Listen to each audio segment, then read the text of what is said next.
จุดที่1รวมตัวปั๊มน้ำมันปตท.อำเภอแม่ริมจังหวัดเชียงใหม่เวลา 5:30 นาทีจุดที่2รวมตัวทุกคณะปากทางปางกว้างหน้าค่ายตำรวจตระเวนชายแดนสมเด็จพระนเรศวรมหาราชอำเภอแม่แตงจังหวัดเชียงใหม่เวลา 6:30 นาทีแล้วเดินทางถวายเทียนพรรษาณวัดโสภณารามบ้านห้วยงูในอำเภอฝางจังหวัดเชียงใหม่เวลา 10:30 นาทีแล้วเดินทางถวายเทียนพรรษาอีก9วัดในเขตอำเภอฝางจังหวัดเชียงใหม่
ขอนอบน้อมเอากุณพระแก้วเจ้าทั้ง3ประการอันมีพระพุทธพระธรรมพระสงฆ์กุณพ่อกุณแม่กุณครูบาอาจารย์กุณศีลธรรมกรรมฐานจงมาปกห่มรักษาครูบาอาจารย์พระเจ้าประสงค์ทุกรูปปกห่มรักษาปออกไม่ออกศรัทธาตั้นสาธุชนคนดีผู้สนใจใฝ่ในธรรมทุกท่านขอถวายความเคารพแสดงความนับถือพระมหาเถระพระเถรานุเถระเจ้าคณะพระสังฆาธิการครูบาอาจารย์เจ้าที่เปิดวิทยุฟังอยู่ที่วัดที่ว่าเวลานี้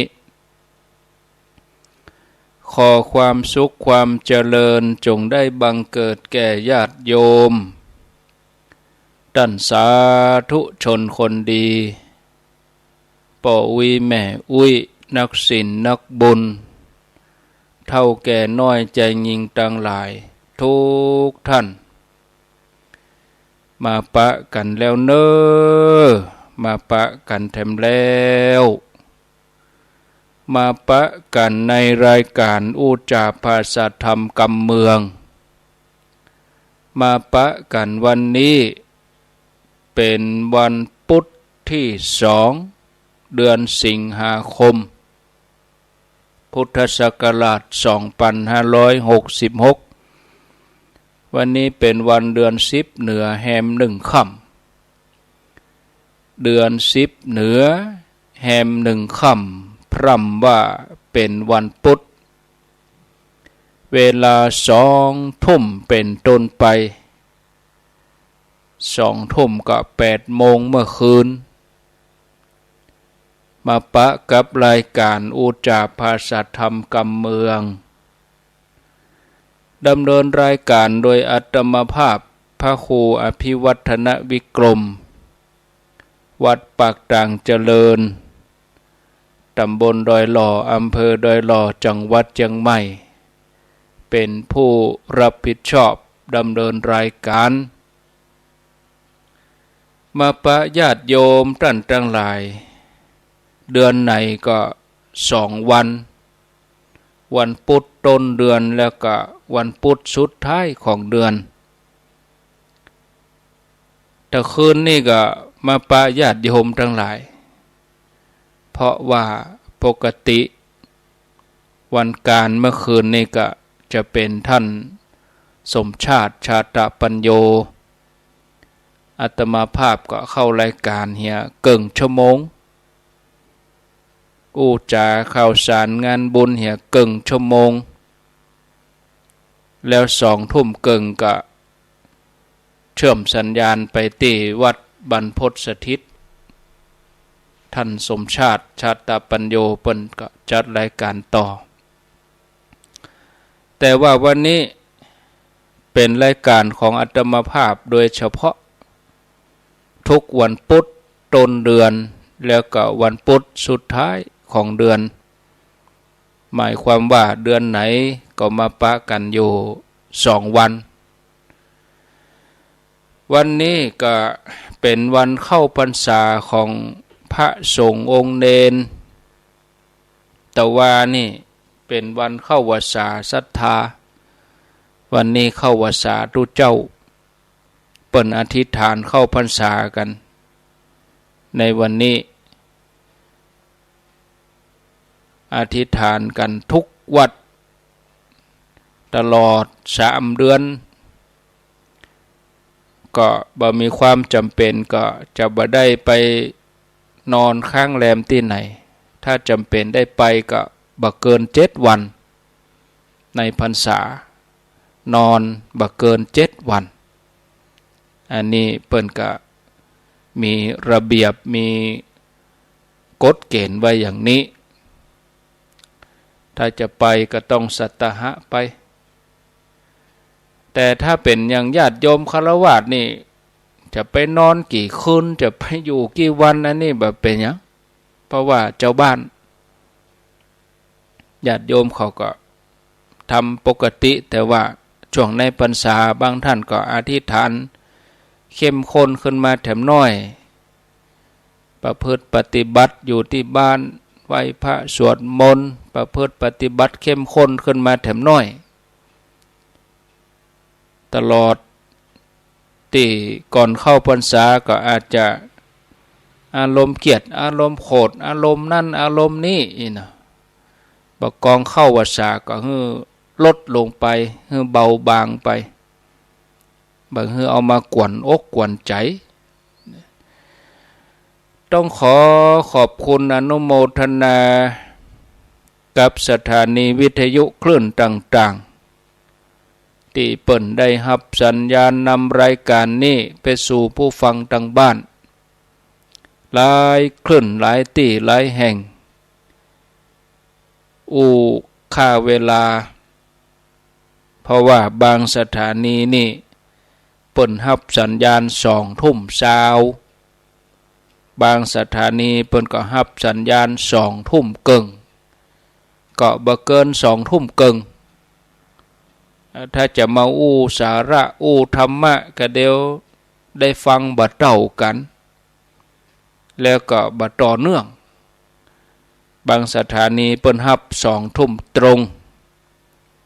บางสถานีนี่เปิ้นจะมีข่าวกีฬาข่าวต่างประเทศข่าวท้องถิ่น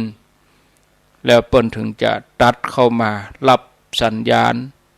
ที่ปากตังเจริญนี่ก็ส่วนใหญ่บ่เกิน2 ทุ่มเกิงสักทีนะแต่ละสถานีก็ขออนุโมทนาขอบคุณอนุโมทนาบุญนักๆในน้ำจิตน้ำใจของผู้อำนวยการสถานีผู้จัดการดีเจเจ้าหน้าที่บ่ว่าจะเป็นสถานีที่ไหนใกล้ชุมชนสาธารณะก็ว่าสถานีธุรกิจก็ขออนุโมทนาถึงแม้เปิ้นจะดำเนินธุรกิจแต่ว่าจิตใจก็มีความประเสริฐมีจิตใจอันดีอันงามเอาเวลาที่มีก้าเนี่ย มาถวายให้พระสงฆ์เพิ่นได้เผยแผ่ธรรมะสนับสนุนส่งเสริมสนับสนุนกันก็ต้องขออนุโมทนาในน้ำจิตน้ำใจอันยิ่งใหญ่ของเจ้าของสถานีทุกที่ทุกแห่งถ้ามีสัญญาณถ้ามีสถานีฮับเขาก็ไปได้ยินกันประเด็นนี้โยมก็บ่ได้ยินอาตมาสื่อสารออกไปก็บ่ฮู้จะตึกไหนถึงไหนเนาะก็คงจะขอบเขตคงจะแคบบ่กว้างแต่เมื่อมีสถานีฮับสัญญาณต่อเนื่องไปส่งกันไปเป็นช่วงเนี่ยเป็นความร่วมไม้ร่วมมือกันอย่างดีขออนุโมทนาบุญนักๆเด้อทุกที่วันนี้ก็เน็ดเหนื่อยวันค่ำญาติโยมแต่ว่าก็วันค่ำเนาะเมื่อเฮากึดถึงเวลาอย่างนี้ว่าเวลาวันหนึ่งเนี่ยมันแบบพอสำหรับเฮาแล้วนะเนี่ยผ่านไปแต่ละวันแต่ว่านี่ซ้ำให้ญาติโยมตื่นตีสองเกิงเนี่ยตีสองเกิง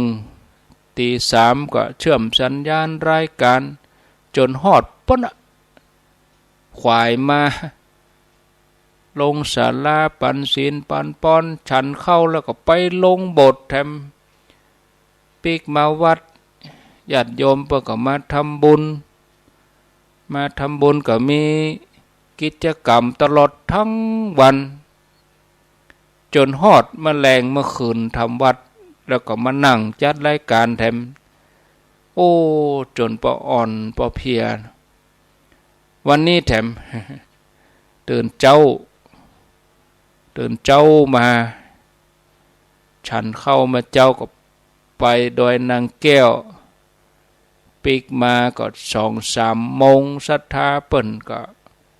มาตานเตียนแถมญาติโยมตังสันทรายป่าเหมือดตังแม่แกดหลวงแม่แกดน้อยหลายที่เปิ่นมารถโดยสาร10 กันใน11-12 คนก็คน100 ป่ายก็อนุโมทนาบุญเด้อที่ได้มาเยี่ยมมาเอี่ยววัดตังบ้านหอกบ้านนาเนาะก็อนุโมทนาบุญตัวเปิ่นไปทำบุญกัน9 วัดปากตังเจริญนี่เป็นวัดที่7วัดที่8ก็พระธาตุดอยน้อยวัดที่9ก็วัดหม่อนฤาษีบัดเดียวก็ถ้าจะถึงบ้านกันโดยสวัสดิภาพถ้าฟังสถานีอยู่ก็นึกบรรยากาศเอาเนอะไปตานที่ไหนพ่องม่วนอกม่วนใจก็แมลงนี่ค่ำนี่ถ้ำได้มาเข้ารายการก็บ่ได้กล่าวได้เนาะแล้วเขาจะนิมนต์ตนอื่นกับคงจะเน็ดเนยกันกู้ตนนะพระคุณเจ้าครูบาอาจารย์นี่จะนิมนต์ตนอื่นแทนก็เก่งใจเปิ่นอินดูเปิ่นพระสงฆ์คงจะเนยกันทุกรูปอาตมาก็หันว่าตัวเองนี่ก็ปอยังแควนน้อยถามว่าเน็ดเนยก็เน็ดเนยอยู่แต่ว่าหน้าที่ที่จะมาจัดรายการเพราะว่าจัดสรรปันเวลาว่าอยู่เพียงแค่2 ปุตเมื่อคืนถ้าเราไม่ได้จัดคืนนี้ก็ว่างไปอินดูสถานีเปิ้นที่เปิ้นอุตส่าห์มอบเวลาฮื้อแล้วก็จะพยายามเอาเนาะทำได้ไปไหนนะก็จะมาจัดรายการมานั่งนั่งจ้าเสียงก็บ่ค่อยไหวนะญาติโยมพอเสียงนี่มันเปลี่ยนไปนะเนาะเสียงบ่ค่อยใสเพราะว่าแต่ว่าก็ใจเสียงวันนี้ก็ใจเสียงถ้าวันนี้ปีกมาจัดรายการแมลงแหมนี่โคตรจะโยมเลย หน้าบุญวันนี้เน้นลักว่างพอดีก็คือเน้นลักแตนไปบ่าย3 ถึง 5 โมงแรงพอวันพุธมาเจ้าก็ยังจะได้จัดรายการอยู่นะวันพุธนี่ตื่นมาก็ยังแคว้นอยู่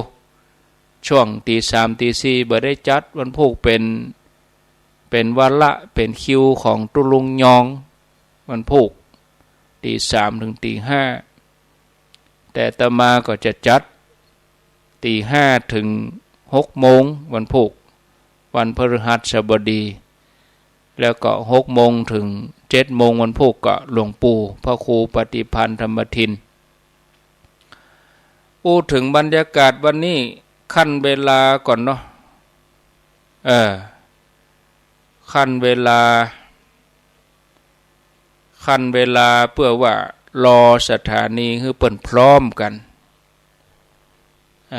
ขั้นเวลา2 ทุ่มเกิงก็จะบรรยายธรรมไปเลยบรรยากาศวันนี้ก็ที่ม่อนพระศรีสองเมืองก็ญาติโยมก็ไปนักไปหลายพระสงฆ์องค์เดนก็ไปอยู่100 ป่าย104 รูปพระเนนมี104 รูปไปสวดมนต์กันวันนี้นะแล้วก็ญาติโยมเขาก็ไปกันพอสมควรเพราะว่าเขาก็ประชาสัมพันธ์กันก็กระชั้นชิดไปหน่อยแล้วก็บ่ได้กระตุ้นกันนักเขาจะไปประชาสัมพันธ์กันเข้มข้นกับปุ๊บกินสลากปุ๊บก็ท่าฟังเอาจะเป็นวันใดท่าฟังเอาเนาะแต่ว่าเพิ่นก็อู้กันแล้ววันนี้ก็ถามคณะสงฆ์ถามศรัทธาก็ตกลงกันแล้วแต่ว่าบ่ได้กำหนดวันที่เตื้อก็คงจะเป็นเดือนหน้าพุ่นเนาะเดือนกันยาพุ่นกินสลากที่ม่อนพระศรีสองเมืองรายละเอียดอย่างใดก็รอฟังเอาญาติโยมเขาก็เกี่ยมเข้าน้ำภัตตาหารไปเลี้ยงพระเนนก็เพียงพออยู่กินกันอิ่มหนำสำราญญาติโยมก็ไปเลี้ยงลงทานตั้งลงทานบอกว่าเข้าหวานน้ำก็ต้องขอบคุณอนุโมทนาบุญผู้ที่ไปร่วมจัดสถานที่คณะสงฆ์ตำบลแม่เจดีย์ชมรมกำนันผู้ใหญ่บ้านตำบลแม่เจดีย์สารวัตรผู้ช่วยกำนันทั้ง2 ท่านปกำนันอาจปกำนันปักจิตแม่เจดีย์ใหม่คณะสงฆ์ตัวทุกคนทุกฝ่ายร่วมด้วยช่วยกันงานก็ผ่านไปด้วยดีหลายท่านถามหาตุลุงดอยว่าวันนี้เปิ่นยังบ่ไปโอ้ตุลุงดอยก็เจ็บแข้งโอ้ใจงานหลายวันแต่ว่าก็ถ้าอย่าเตียวเนาะเดินกาอย่างกาก็มันจังหวะเนาะญาติโยมก็เป็นหยังวันพุธมาเจ้ายังจะมาจัดรายการอยู่เจ็บกระแข้งแต่ว่าสุขภาพอย่างอื่นนี่บ่มีปัญหาอันผู้มาเจ้าเป็นรายการเปิ้น6 โมงถึง 7 โมงทุกวันพฤหัสบดีอย่างใดนั้นก็รอติดตามรับฟังเนาะอาตมาจะจัดรายการก่อนแล้วก็ตุลุงเปิ้นจัด6 โมงถึง 7 โมงอาตมาก็ออกวัดจัดเจ้านะแต่ว่าเฮามานึกถึงขนาดเฮาเก่งจัดเจ้าน่ะยังถึงเวลามันยังบ่พอสำหรับเฮานี่กะก็ไปฮับครูบาอาจารย์ตนนั้นตนนี้ฮับตุลุงยองฮับท่านพระครูสุเมธฮับท่านพระครูกัลยาณปราโมทย์ขนาดเก่งจัดเจ้านะก็ยังไปจ้าหรือเปิ้นพร้อมกันบ่10 โมงเกิงถึงปุ้นเนาะไปถึงปบเปิ้นก็ทำพิธีพอดีว่าโอ้น่าบุญกะขนาดเก่งจัดเจ้านะเนี่ยญาติโยมมันถึงอันนั้นหน่อยอันนี้หน่อยโอ้กลัวจะออกวัดได้ทุกทิกบึดอันหนึ่งบึดอันหนึ่งเนาะมันยังโหพี่เบาเขาจะออกวัดเลยรวดเลยเนี่ยมันก็เป็นไปบ่ได้มันถึงมีอันนั้นหน่อยอันนี้หน่อยเพราะนั้นเวลาเราเดินทางเนี่ยเราต้องเผื่อเวลาไว้ ชั่วโมงเนี่ยเพื่อรถติดเพื่อฝนตกอีกนะปิกมาก็ว่าจะพักผ่อนสักกรรมเนี่ยก็มีการแถมเนี่ยเบิดอันนั้นหน่อยเบิดอันนี้หน่อยก็เลยเวลาไปได้พักสักกรรมเพื่อแมลงมา4 โมงเปิ้นก็มาเต็มวัดนี่แหละเปิ้นมาตานเตียนป่านปอนเปิ้นตานเตียนเสร็จเรียบร้อยก็มานั่งเขียนนั่นหน่อยนี่หน่อยเพราะวันพุธก็มีงานเร่งด่วน3 4 5นี่ติดงานถึง3 วันลวดถึงวันที่6ปุ่นน่ะ3 4 5 6นี่ไม่ได้อยู่สักวันต้องเห่งงานต้องปั่นงานบางท่านก็งานอย่างล่ำเหลือท่านโอ้ใครฮือมานั่งอยู่ด้วยกันนี่สักเผื่อเข้าตอน เนอะจะได้ฮู้ญาติโยมท่านทั้งหลายก็งานบางอย่างก็บ่อยากจะเอามาเพราะว่าไปกับญาติโยมเขาก็ตึงอยากจะเข้าใจเนี่ยเอาเป็นว่าภารกิจมันจะต้องทำเวลา1 วันนี่มันบ่พอเห็นแล้วเอาใครต่อเวลาแต่ว่ามันเป็นไปบ่ได้ก็ต้องเห่งงานบางงานมันแทรกเข้ามาด่วนบางงานที่เขาจะต้องเห่งเพื่อทำเพื่อเสร็จบางเพื่ออยากจะเป็นดินพอกหางหมูกรรมอันมันจะกังวลมันบอกไปทางหน้าเนี่ยวันพุธนี่วันค่ำเนี่ยแล้ววันที่4เนี่ยเพิ่นก็มีงานสุมากลวะเจ้าคณะพระสังฆาธิการวันที่5ก็มีแล้วแมลงนั้นวันที่5อาตมาก็จะเดินทางไปกรุงเทพเดินทางแมลงวันที่5ก็ปิกวันที่6มาค่ำปุ่นนะก็มาถึงวันที่7มาเจ้าไปแฮะดพอแล้วญาติโยม โอ้ชีวิตคือการเดินทางก็พอแล้วเนาะก็พอเวลาแล้วก็ขอบคุณญาติโยมที่เข้ามาทางระบบ Facebook นี่จำนวน40 ท่านก็เจริญปอนต้อนรับมาค่ำเมื่อคืนนี่คนฟังหลายเนาะอนุโมทนาเด้อหลายผู้หลายท่านก็เดี๋ยวก่อนที่จะธรรมะนี่ก็ขอตักญาติโยมทางระบบ Facebook ญาติโยมที่ฟังวิทยุจะไปน้อยใจเนอะเป็นว่าตักว่าหมดแล้วอีกก็แล้วกันแม่บุญยวงอาวรสนองเจริญชัยคำอรวรรณพี่วันบันดอนแม่ครูเกษณีชิดชบากองอินพรหมมีคุณธรรมพิกุลทองปันทองแม่เดินเพ็ญทิมวางแล้วก็แม่บัวตองอินสุวรรณฟังอยู่พะเยาชัดเจนดีแม่สุรดาแม่ครูยาในเมืองเชียงใหม่จันทากองคำมุนพิมพันธ์พิมพ์สมุดแม่กองคำทองคำแม่น้องอันนี้ติดตามฟัง104ชัดเจนดีว่าขอบคุณเนอโยมตรองจิตแม่ครูละวันตัวแล้วก็ศรัทธาตังลำปางเนออนุโมทนาแม่สลินทิพย์ปุณเลิศปุญญรัตน์พรหมมาแม่บัวตองอินสุวรรณขุนสันลั่นนาพรามนรงค์ถาวันปกำนันกะ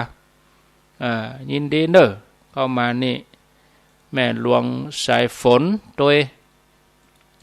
อัมพาพันธ์ชัยเมืองยองอนงปวงขันคำสีนวลแก้วทาแก้วสุภาพรอุปนันทะวรพรปทุมธาแม่หาไทยทิพย์ตัวอันนี้แม่ริมแม่สาเจียงใหม่แม่เรนูอนุโมทนาดอนใจสารปี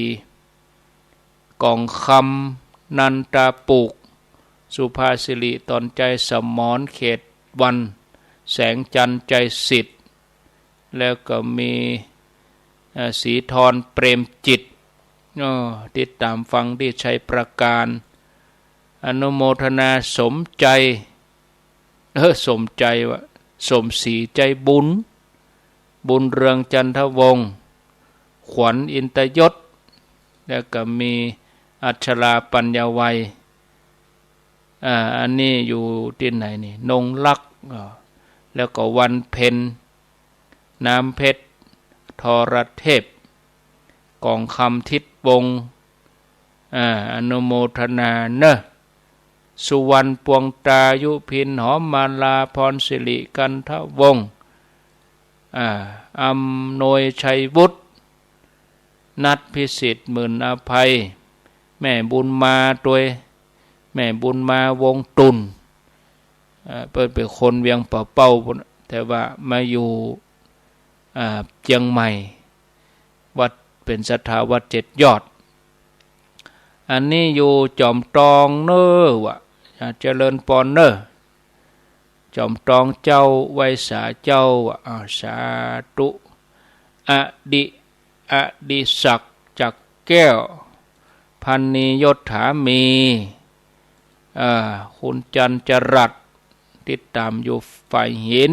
นะแล้วก็ยายตุ่นวงศาสายสมรแก้ววรรณา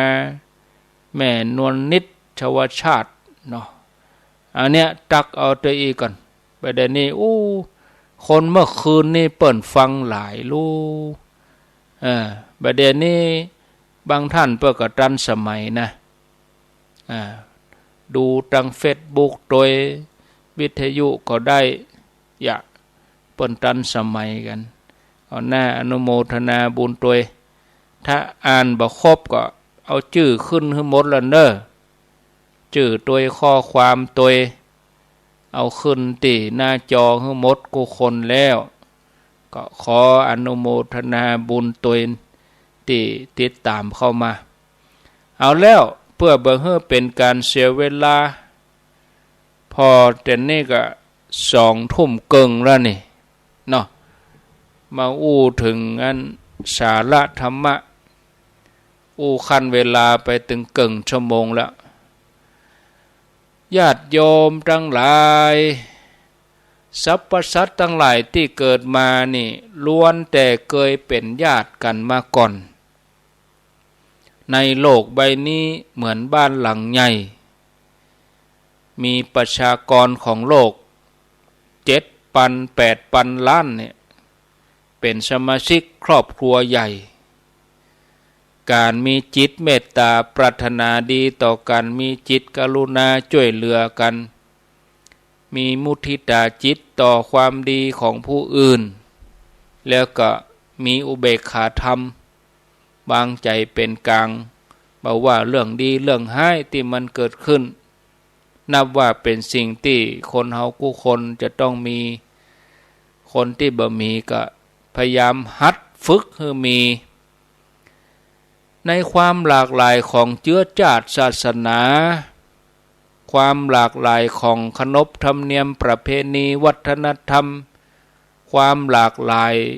ตามความเชื่อต่างๆส่วนใหญ่เฮาทั้งหลายอันเป็นมนุษย์ก็ยังมีความรู้ที่บ่สมบูรณ์เตื้อบางทีก็ไปยึดติดในเรื่องที่ปีกย่อยเรื่องเล็กๆน้อยๆบ่ได้มาใส่ใจเรื่องที่เป็นสาระแก่นสารนักตะใดเมื่อเฮาไปยึดติดกับเรื่องเล็กๆน้อยๆเรื่องเล็กๆน้อยๆก็ได้แก่เรื่องที่เป็นโลกธรรม8โลกธรรม8อย่างบางทีก็เอาเป็นเรื่องใหญ่ทั้งที่เฮามองแล้วมันเป็นเรื่องเล็กน้อยมีลาภเสื่อมลาภมียศเสื่อมยศมีสรรเสริญมีนินทาอันนี้มันเป็นโลกธรรมมันเป็นสิ่งที่อยู่คู่กับโลกมันเล็กน้อยเท่าอันแต่เฮาก็ถือเอามาเป็นเรื่องใหญ่แล้วบ่ได้ใส่ใจอันที่มันเป็นสาระแก่นสารเมื่อเฮาเอาเรื่องโลกธรรมมาเป็นเรื่องใหญ่ก็เลยทำเป็นเหตุให้เกิดการทะเลาะเบาแว้งเกิดการแตกแยกทางด้านความคิดมีความหวาดระแวงเมื่อมีความหวาดระแวงแล้วก็ขาดความสมัครสมานสามัคคีทำให้สังคมต้องเดือดร้อนแล้วก็เต็มไปด้วยการต่อสู้แข่งแย่งชิงดีชิงเด่นกันเพื่อแสวงหาประโยชน์ส่วนตัว โดยที่บ่คิดถึงประโยชน์ส่วนรวมเมื่อใดที่คนเฮากู้คนในโลกเนี่ยปะที่เปิ่งที่ระลึกมีจิตใจเป็นอันหนึ่งอันเดียวกันเนี่ยกำนั่นนะญาติโยมคนเฮาก็จะหมดความขัดแย้งก็จะมีกับความปรารถนาดีต่อกันที่เกิดจากใจอันบริสุทธิ์จะมีความรู้สึกที่หันอกหันใจกันนะจะเกิดความรู้สึกแบ่งปันกันเพราะว่ากู้คนเนี่ยที่สุดมาก็อยู่ในห่วงทุกข์เหมือนกันหมดยังมีภัยที่จะหลุดพ้นจากสังสารวัฏนี้เนื่องจากบางยุคบางสมัยมนุษย์เฮาเกิดมาแล้วก็ขาดผู้ที่ชี้แนะขาดผู้ที่บอกกล่าวทางสว่างบ่ได้อาบน้ำฟังธรรมชีวิตก็เต็มไปด้วยการแข่งแย่งชิงดีชิงเด่นกันบ่ฮู้จักเป้าหมายชีวิตก็เลยไปแสวงหาความสุขที่มันบ่ถูกต้องมันบ่ถูกวิธีแสวงหาความสุขบนความทุกข์ของคนอื่นเมื่อละโลกไปแล้วก็ไปเกิดในอบายเหมือนในสมัยพระพุทธเจ้ากัสสปะสมัยที่พระกัสสปะพุทธเจ้าเปิ้นเสด็จดับขันธ์ปรินิพพานไปแล้วหลังจากนั้นบักกี่100 ปีพุทธศาสนาก็เริ่มเสื่อมลงไปคนทั้งหลายก็ละเลยการประพฤติปฏิบัติธรรมบ่รักษาศีลบ่ปฏิบัติบ้านเมืองก็เต็มไปด้วยการคดโกงคนพาลขึ้นมามีอำนาจคนดีก็ถูกกันแกล้งคนทำบาปทำอกุศลกันนักก็ยังให้ชีวิตหลังความตายต้องไปสู่อบายมีนรกเป็นต้นที่จะไปเกิดในสุคติภูมิไปเกิดบนโลกสวรรค์นั่นก็มีน้อยในที่สุดพญาอินทร์ก็จะต้องลงมาเตือนสติเพราะทรงหันว่าที่มนุษย์ไปเกิดในอบายภูมิเนี่ยเป็นเพราะว่าตั้งอยู่ในความประมาท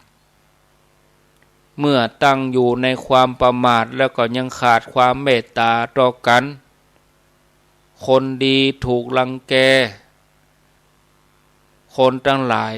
หันไปส่งเสริมคนพาลหันคนพาลเป็นคนดียกย่องคนพาลให้เป็นหัวหน้า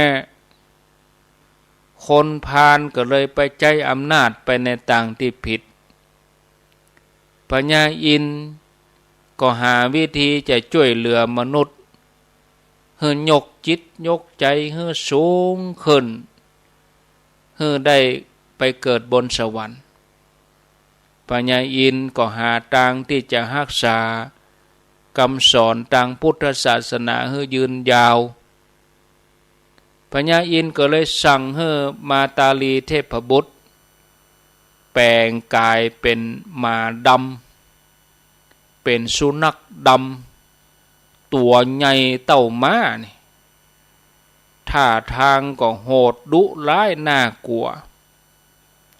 บนหัวของม้าดำนี่ก็มีพวงดอกไม้สีแดงนะมีรัศมีแห้งแล้วก็เป็นไฟลุกขึ้นมาออกจากเขี้ยวแล้วก็มีเชือกเส้นใหญ่มัดคอไว้ส่วนพญาอินทร์ก็แปลงกายเป็นพรานป่าห้อยพวงดอกไม้สีแดงเนี่ยถือธนูขนาดใหญ่แล้วก็กวัดแกว่งวชิราวุธคำว่าวชิราวุธก็ยังจักนี่กันเนาะเป็นอย่างนั้นสามแง่งสามแง่งอย่างอันเป็นวชิราวุธเป็นอาวุธหนึ่งของพญาอินทร์ทำให้เกิดสายฟ้าแลบแมบ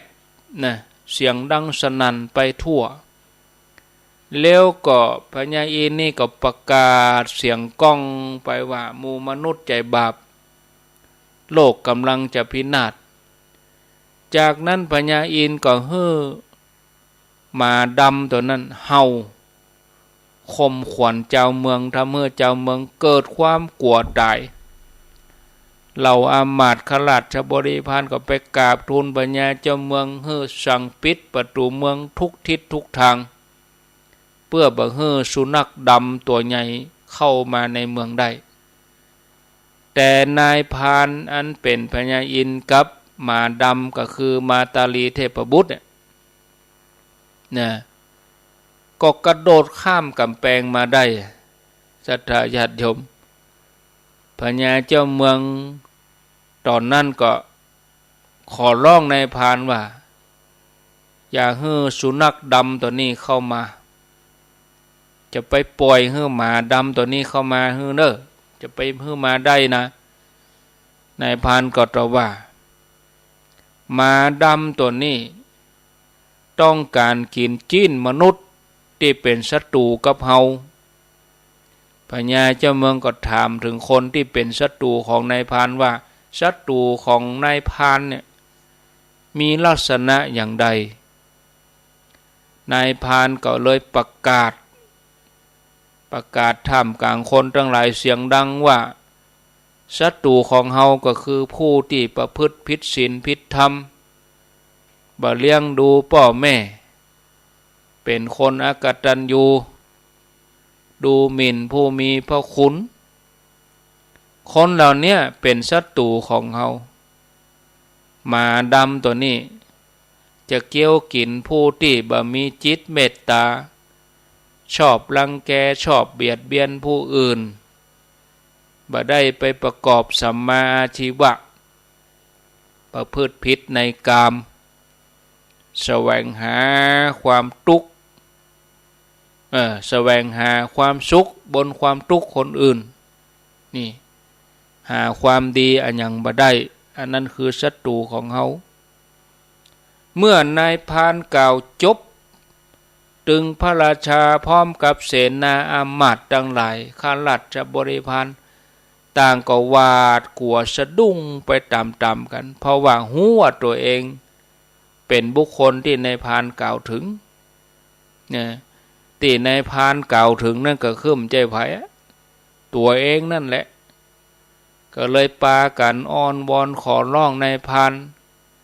ช่วยห้ามหมาดำตัวนี้บ่ฮือเข้ามาทำร้ายแต่ว่าหมาดำตัวนี้ก็แสดงอาการรุนแรงยิ่งกว่าเก่า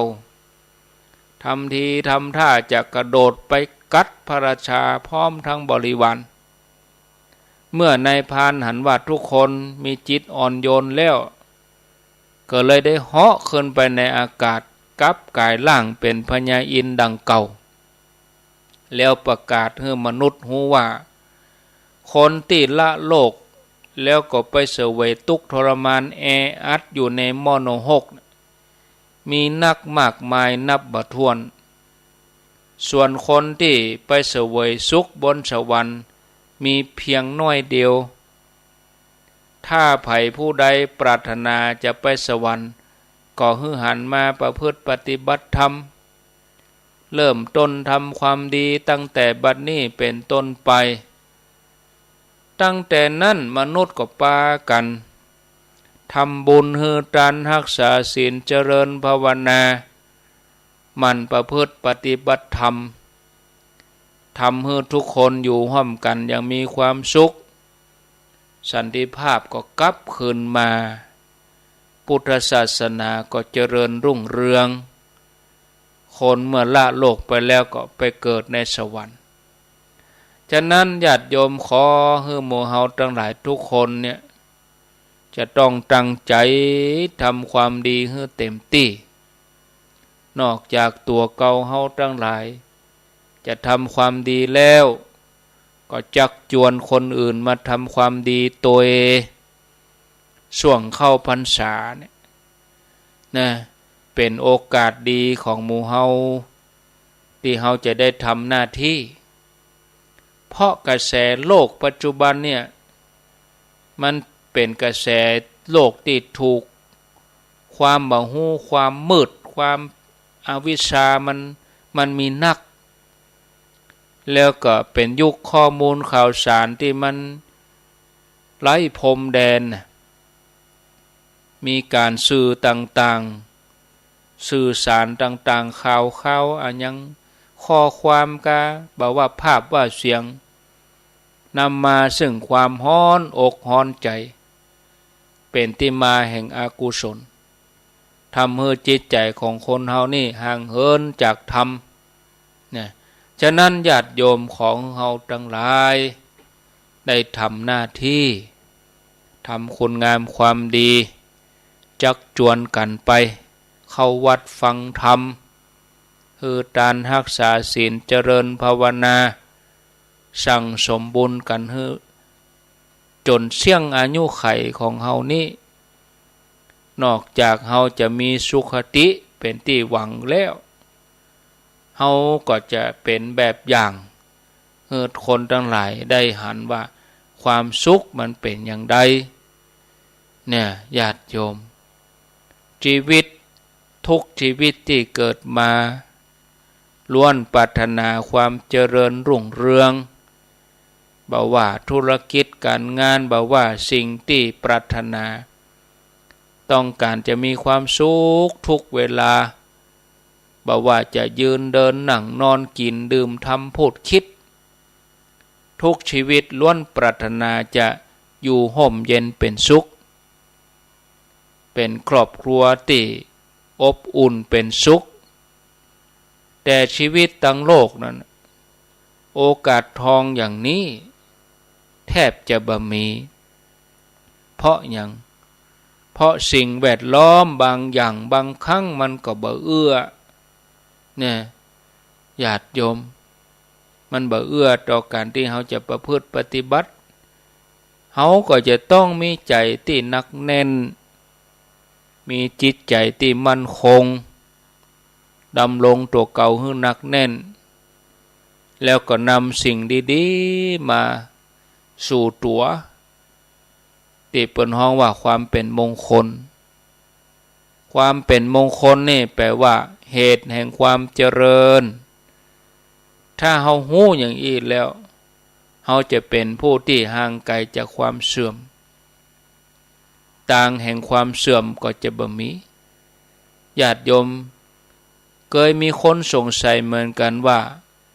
คนที่เสื่อมกับคนที่เจริญนั่นเขาดำเนินตัวเก่าบนเส้นทางอย่างใดเขาปฏิบัติตัวอย่างใดก็พอที่จะยกตัวอย่างมากล่าวมาเล่าให้ญาติโยมทั้งหลายได้ฟังว่าในสมัยหนึ่งเมื่อตอนที่องค์พระสัมมาสัมพุทธเจ้าพระองค์ประทับอยู่ที่วัดพระเจตวันขณะที่พระองค์ประทับอยู่นั่นได้มีเทวดาตนหนึ่งนะที่วัดพระเจตวันเนี่ยฮือแสงสว่างสวัยแล้วเทวดาก็มากราบพระพุทธเจ้าถามพระพุทธเจ้าว่าข้าแด่พระสัมมาสัมพุทธเจ้าผู้ที่ถึงความเสื่อมกับผู้ที่ถึงความเจริญเป็นเพราะสาเหตุใด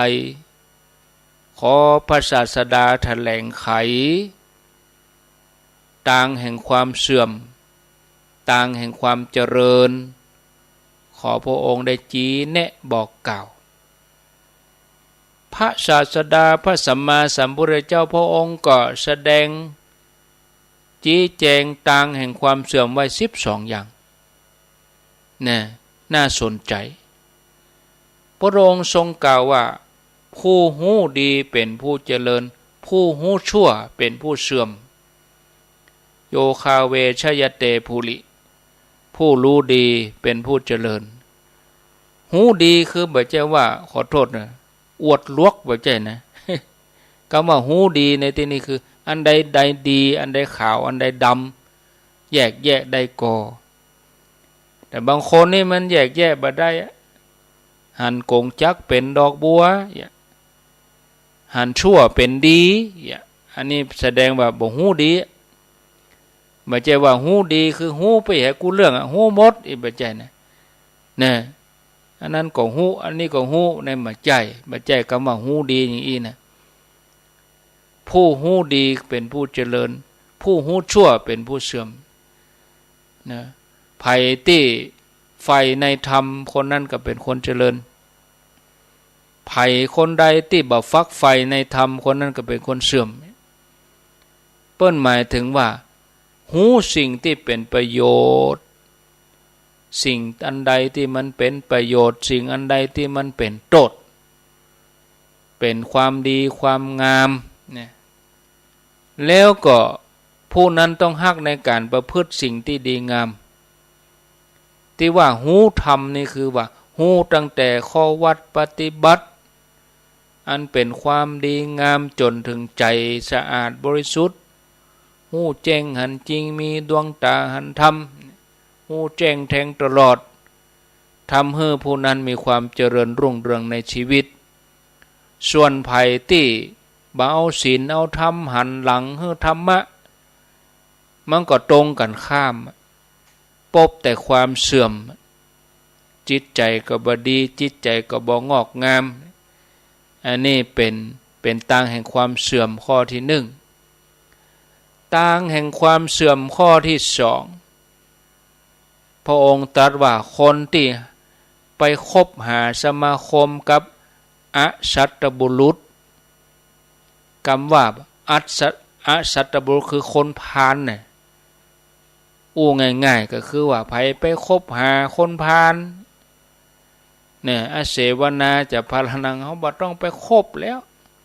เพราะว่ากรรมอู้ของคนพาลการกระทำของคนพาลความคิดของคนพาลนี่เนี่ยไปในทางเสื่อมฝ่ายเดียวบ่ได้แนะนำบ่ได้บอกเฮายกจิตยกใจเฮาไปทางสูงไปทางดีนะคนพาลมันก็จะแนะนำไปในทางบ่ดีซุยกันไปจุกันไปในทางที่บ่ดีในที่สุดเขาก็เสื่อมไปตัวเขาเนี่ยเขาก็เสื่อมเสียไปตัวด้วยวิสัยของคนพาลเนี่ยทางแห่งความเสื่อมประการที่สามคือว่าคนที่ชอบนอนชอบอู้คนเกียจคร้านเนี่ยคนชอบนอนเนี่ยได้ชื่อว่าเป็นผู้ที่ปล่อยเวลาไปสูญเปล่าเนี่ยเป็นอยู่แต่ว่าซักมีชีวิตต่ออันเป็นอยู่ซักแต่ว่ามีลมหายใจเข้าออกต่ออันบ่ได้สงวนเวลาไปเพื่อการฝึกตนบ่ได้อาศัยเวลาในการคัดเก่าจิตใจตนวันๆก็คิดแต่เรื่องที่บ่ดีบ่มีความขยันหมั่นเพียรในการสร้างบารมีจิตใจขุ่นมัวเมื่อใจบ่มีคุณธรรมนี่มันก็เป็นแห่งผลักดันสิ่งที่ดีๆนั่นหนีหายไปแล้วก็มีก็สิ่งบ่ดีเข้ามาทางเสื่อมประการที่สี่เป็นคนที่มีความรู้ความสามารถแต่บ่ได้ดูแลใจใส่ผู้มีพระคุณการศึกษาสูงแต่อู้หู้แต่อู้ลวกแต่อีนะแต่บ่ได้ดูแลผู้มีพระคุณพ่อแม่ปิตามารดาผู้เฒ่าผู้แก่มีแต่ความรู้แต่บ่มีคุณธรรมบ่ได้นึกถึงผู้มีพระคุณบ่มีความกตัญญูกตเวทีคนที่บ่มีความกตัญญูกตเวทีนี่ก็บ่มีภัยจะคบหาสมาคมบ่มีภัยให้การสนับสนุนเพราะเหตุว่าพึงฮื้อแผ่นดินตึงหมดในโลกก็บ่ทำให้คนอกตัญญูพอใจคนอกตัญญูก็คือคนที่มีใจคับแคบลืมกุลคนมีแต่ทำประโยชน์เพื่อตนเนี่ยแม้มีผู้ทำประโยชน์มากมายเท่าใดคนอกตัญญูก็พอบ่หันเหมือนทิ้งก้อนกรวดลงทะเลบ่ได้ผลเมื่อเทียบกับความสูงแห่งคลื่น ไผที่บ่ได้ใส่ใจผู้มีพระคุณมีพ่อแม่เป็นต้นก็จัดว่าเป็นทางแห่งความเสื่อมทางแห่งความเสื่อมข้อที่สี่ข้อที่สี่ได้แก่คนที่ชอบโกหกเนี่ยชอบหลอกลวงอู้ต่อหน้าไปอย่างอู้ลับหลังไปอย่างอู้ต่อหน้าว่าโอ้เคารพนับถืออันนี้เปิดห้องว่าปากปลาใสน้ำใจเสือดคออีกหน้าไวหลังหลอกปากยังปะใจยังกรรมภาษิตเปิ้นมีเหมือนกันนะกรรมบาดใดก็บ่นึกบ่ออกต่อหน้ารับหลังบ่เหมือนกันเป็นผู้ที่มีกรรมอู้เชื่อถือบ่ได้ถ้าไผประพฤติตัวอย่างนี้ก็เป็นการสั่งสมบาปไว้กับตัวเพิ่มความชั่วให้กับตัวเองก็ถือว่าเป็นทางแห่งความเสื่อมประการที่ห้าทางแห่งความเสื่อมประการที่หกคือเป็นคนที่ร่ำรวยมีทรัพย์สินเงินทองมีสมบัตินักแต่ว่าตรณีมีความขี้จิตรณีทีเหนียวมีของกินก็กินคนเดียวมีของใจก็ใจคนเดียวบ่ฮู้จักเสียสละความตนีครอบงำใจเมื่อบ่ฮู้จักการแบ่งปันก็ย่อมบ่เป็นที่ฮักของไผบ่ได้แปลงหัวรอบกายเปรียบเหมือนต้นไม้ที่อยู่โดดเดี่ยวตามลำพังไม้ต้นเดียวบ่เป็นกอปอต้นเดียวบ่เป็นเหล่าเมื่อยามโดนพายุปัดก็ถึงแก่ความเสียหายเพราะว่าสิ่งรอบข้างบริวารบ่มีมาช่วยต้านแรงลมก็จะอยู่โดดเดี่ยวอยู่ไปก็บ่เมินเป็นความเสื่อมความเสื่อมประการที่เจ็ดก็คือคนที่มีความเย่อหยิ่งก็คือว่าตัวเองเกิดในตระกูลสูงตัวเองมียศสูงตัวเองมีอำนาจตัวเองมีสมบัติเมื่อเกิดความเย่อหยิ่งอย่างนี้ก็จะไปดูหมิ่นคนอื่นว่าคนอื่นนั่นต้อยต่ำต้อยกว่าตนเนี่ยแสดงว่าเป็นคนหลงตัวเก่าเนี่ยขาดความอ่อนน้อมเนี่ยขาดความอ่อนน้อมบ่ฮู้จักจะเคารพไผก็ทำให้ชีวิตผิดพลาดเป็นความเสื่อมประการที่เจ็ดความเสื่อมประการที่แปดที่เปิ้นตรัสไว้ก็คือไผก็ดีที่เป็นนักเลงผู้หญิงนักเลงสุรานักเลงการพนันผลาญสมบัติให้หมดเสียงเนี่ย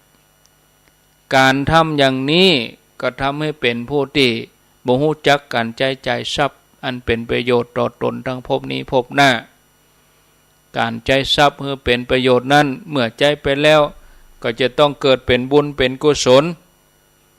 เปลี่ยนโลกิยทรัพย์ให้เป็นอริยทรัพย์ทำได้อย่างนี้ได้ชื่อว่าเป็นผู้ที่ใจทรัพย์จางใจทรัพย์เป็นส่วนภัยที่นำทรัพย์ตัวเก่าไปในทางที่บดีไปประกอบอกุศลทำไปก็ก่อให้เกิดทุกข์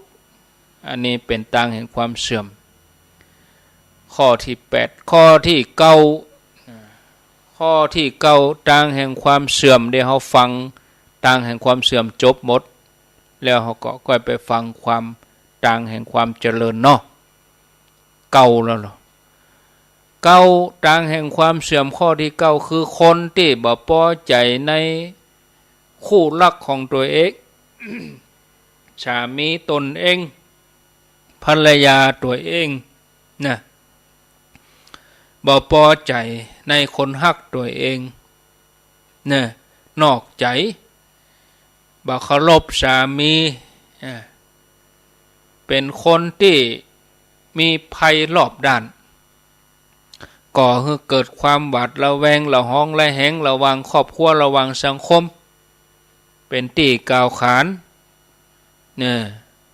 คนอื่นเปิ้นก็ขาดความนับถือไปเพราะว่าบ่ฮักเดียวใจเดียวนอกใจคู่รักของตนก็เป็นความเสื่อมข้อที่เก้าหนทางแห่งความเสื่อมข้อที่10เนี่ยก็บ่รักษาสุขภาพคือว่าปล่อยตัวเองไปสมะเลเทเมาบ่ฮู้จักขอบเขตบ่ฮู้จักวัยบ่ฮู้จักสถานะบ่รักษาสุขภาพเสื่อมโทรมอันนี้ก็เป็นทางความเสื่อมข้อที่11นะทางแห่งความเสื่อมคือการแต่งตั้งปลอดใจแม่หญิงคนใดที่เป็นนักเลงคือมีความเป็นใหญ่เมื่อใดที่ตำแหน่งกับคนที่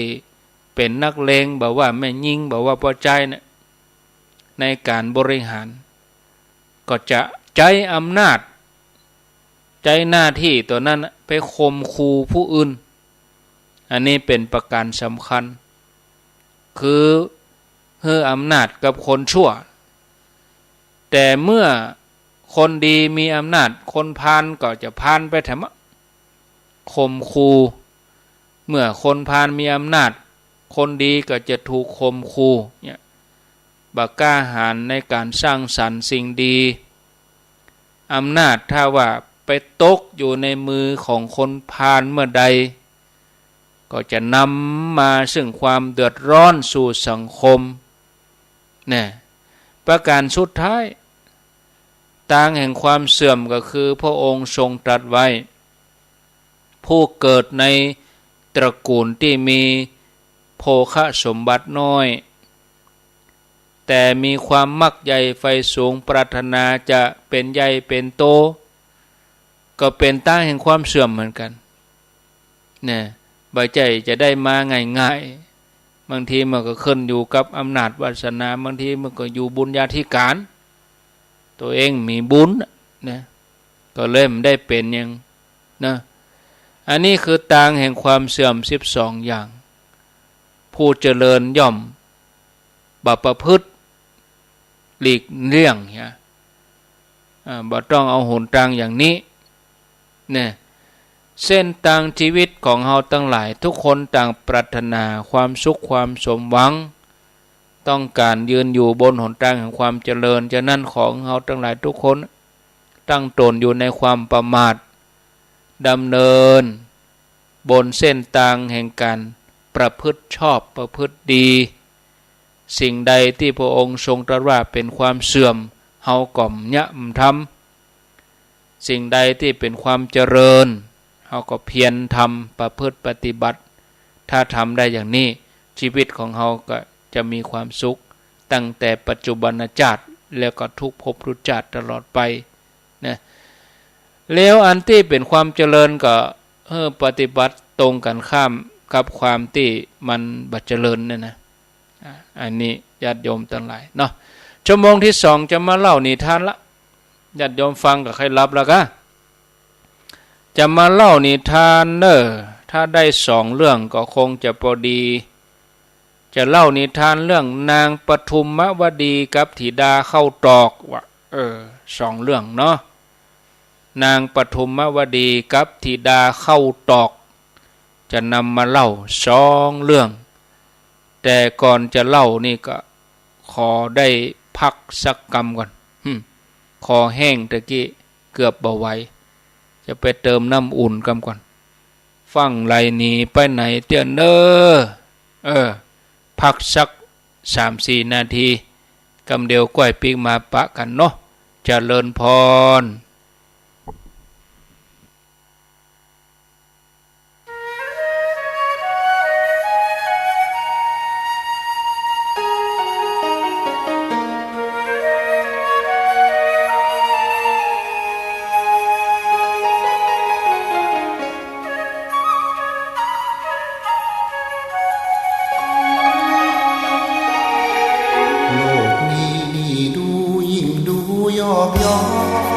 เปรียบเหมือนละครถึงบทเมื่อตอนเราใจบทบาทลีลาแตกต่างกันไปถึงสูงเพียงใดต่างจบลงไปเหมือนกันเกิดมาต้องตายร่างกายผู้พังผู้คนเขาชังคิดยิ่งระวังไว้วันต่างเกิดกันมาร่วมโลกเดียวกันคือผิวช่างกันบ้างเหยียดหยามกันเหลือเกินโลกนี้คือละครบทบาทบางตอนชีวิตยอกย้อนยับเยินชีวิตบางคนรุ่งเรืองจำเริญแสนเพลินเหมือนเดินอยู่บนหนทางวิมานโลกนี้นี่ดูยิ่งดูเศร้าใจชั่วชีวิตไว้หมุนเปลี่ยนพันไปเหมือนมาปิดฉากเรื่องรองผุดพองตระการครั้นแล้วไม่นานเปิดทานเป็นความเศร้าใจ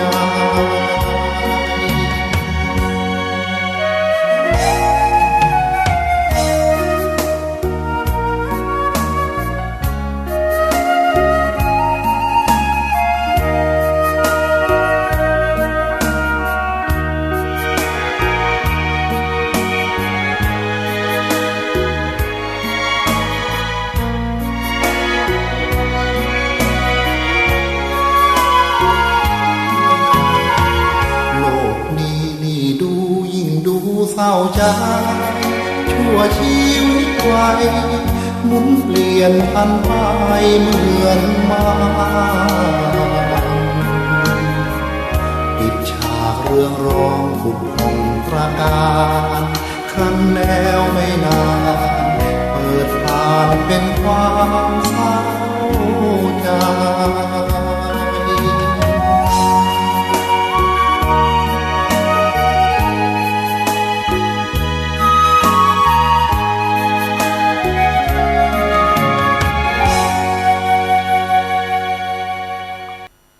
ท่านสาธุชนคนดีทั้งหลายทุกท่านก็ได้พักฉันน้ำเดินไปเดินมาหยุดเส้นหยุดสายก็เรียบร้อยอยู่ด้วยกันแถม50 นาทีสุดท้ายก่อนที่จะเล่านิทานนี่ก็เจริญปอนแจ้งข่าวสารงานบุญที่จะเกิดขึ้นแถมบักกี้วันไปตั้งหน้าวันที่13 สิงหานี้ก็เชิญชวนญาติโยมเฮาท่านทั้งหลายทุกท่านทุกคนไผที่พอจะมีเวลาว่างจะสละได้ก็ไปร่วมกันตานเตียนทำบุญถวายเตียนที่อำเภอฝางจังหวัดเชียงใหม่ในวันที่13 สิงหาคมเนอะออกเดินทางเวลาตี 4ไปรวมกันที่ปตท.แม่ริมจุดแรกจุดที่2ก็ที่ปากตางปางกว้างหน้าค่ายพระนเรศวรมหาราชแม่แตงไปถึงหั่นก็6 โมงครึ่งแล้วก็ไปถึงที่วัดโสภณารามห้วยงูในบ่เกิน8 โมงเนาะญาติโยมจังเมียงปะเป้าก็เฮอไปถึงหั่น7 โมงครึ่ง8 โมงนี่ห่อข้าวงายไปด้วยไปกินข้าวงายปุ้นญาติโยมจังเมียงปะเป้าเปิดออกตี 5เนาะ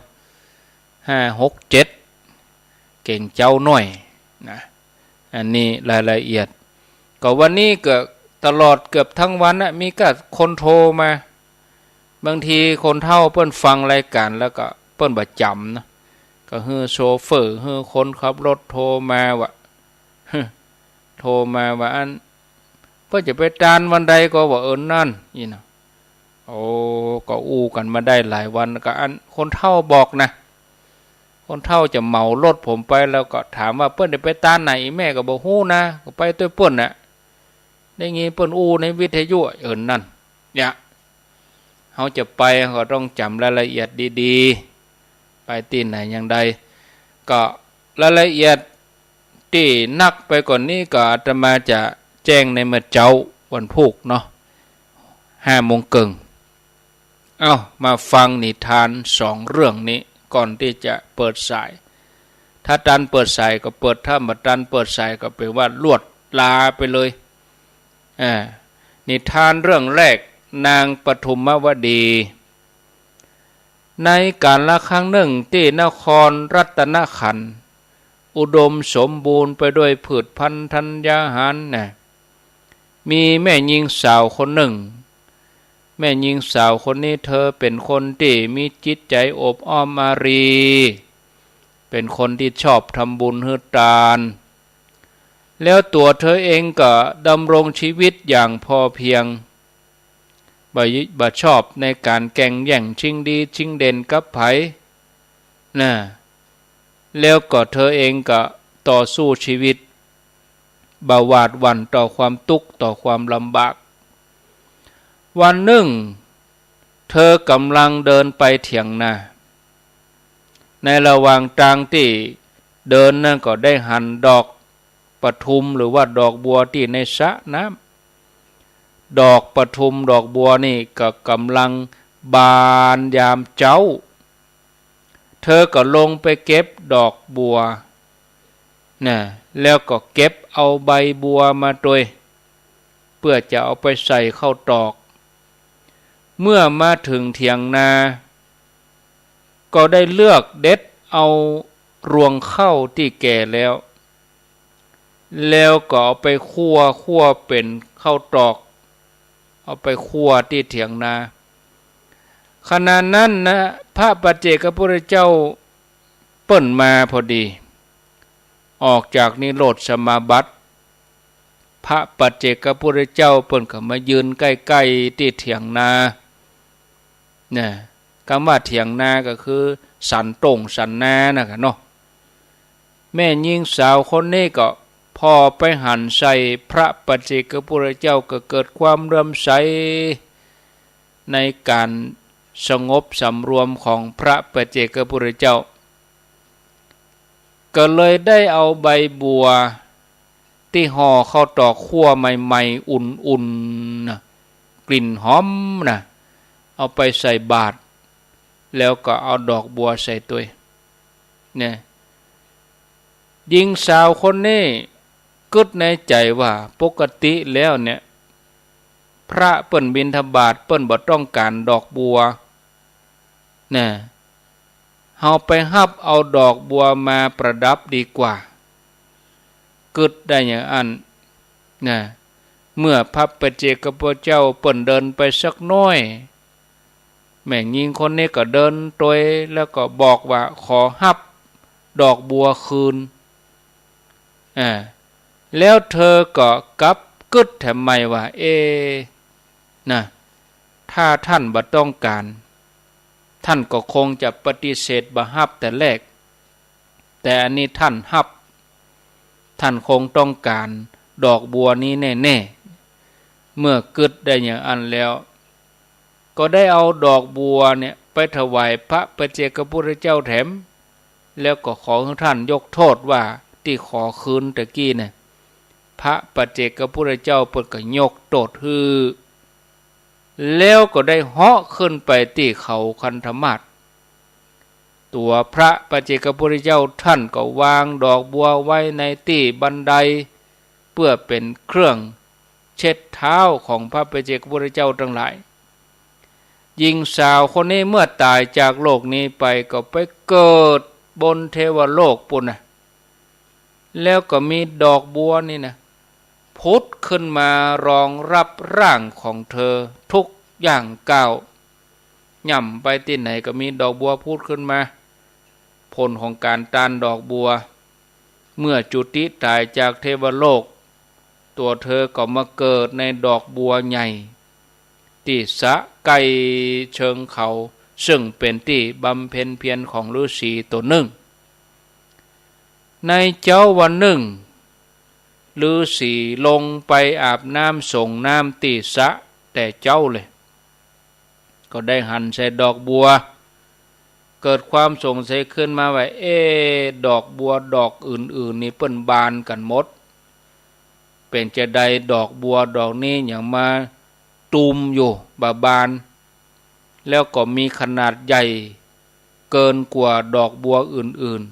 ๆสงสัยจะมีอะไรอย่างสักอย่างกะนี่ฤาษีก็สงสัยอย่างนะฤาษีก็ลงไปเพื่อเก็บดอกบัวนั้นแต่บอกกองฤาษีสัมผัสต่ออันน่ะบอกกองเอามือไปจิกาบดอกบัวกับบานเนี่ยโอ้ศรัทธาญาติโยมสงสัยมีอะไรอย่างแน่ๆฤาษีลงไปสัมผัสดอกบัวบานทันทีพระฤาษีนี่ก็ตะลึงอัศจรรย์โอ้เป็นว่ามีละอ่อนอยู่ในดอกบัวโอ้น่าฮักน่าอินดูตัวเจ้าคงมีบุญ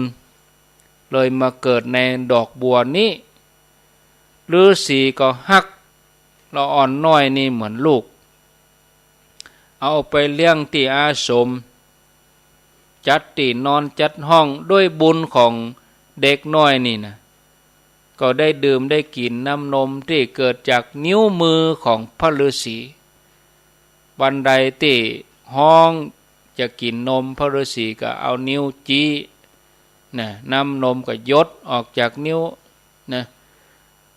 เมื่อดอกบัวที่ละอ่อนน้อยนี่เกิดเหี่ยวเฉาลง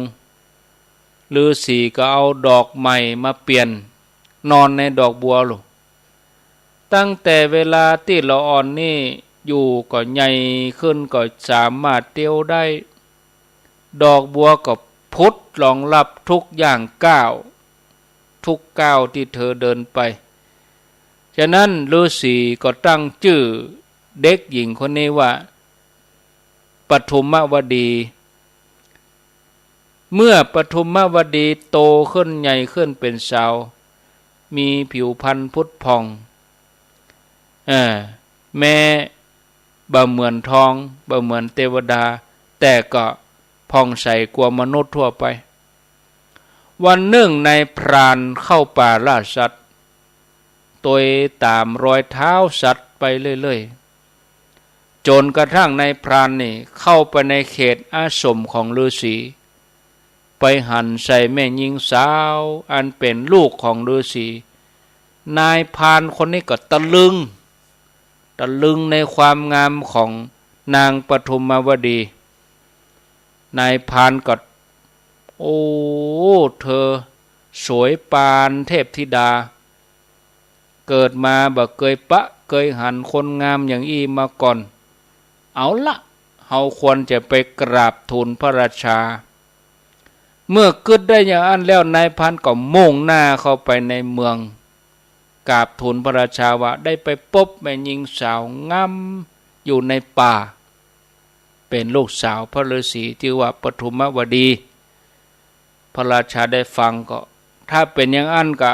ตัวเจ้าจงนำเธอมาหาเฮานี่พญาเจ้าเมืองรับสั่งให้นายพรานเนี่ยไปเอาตัวของนางปฐุมวดีมาแล้วเฮาจะตยไปพญาเจ้าเมืองให้นายพรานนำทางเมื่อมาถึงอาสมแล้วพญาเจ้าเมืองก็ทำความเคารพพระฤาษีแล้วพญาเจ้าเมืองก็ตรัสว่าถามพระฤาษีว่าข้าแด่ท่านผู้เจริญผู้บำเพ็ญพจน์ปฏิบัติตัวข้าพเจ้าขอธิดาของท่านไปเป็นมเหสีกำเตอขอตรงไปเลยบอกอ้อมค้อมพญาเจ้าเมืองขอตรงเนี่ยพระฤาษีก็ว่าโอ้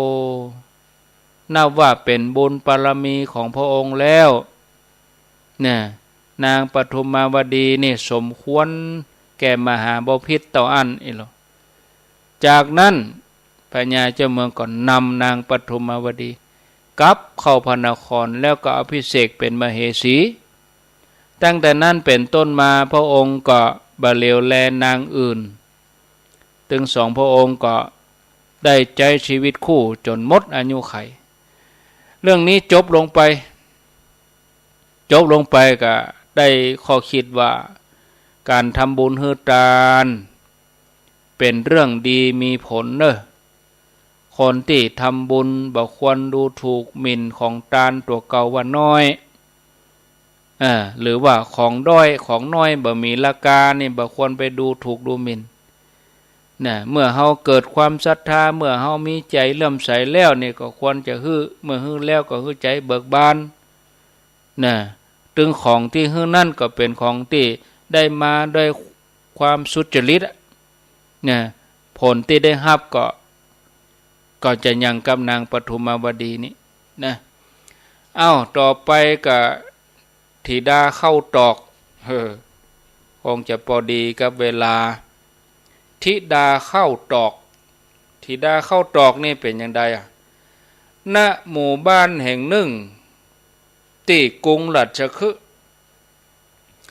มีแม่หญิงคนหนึ่งมีฐานะบดีต่อใดหาเลี้ยงชีวิตตามอัตภาพแต่ก็บ่ได้หลงความฟุ้งเฟ้อไปตามกระแสในฤดูกาลที่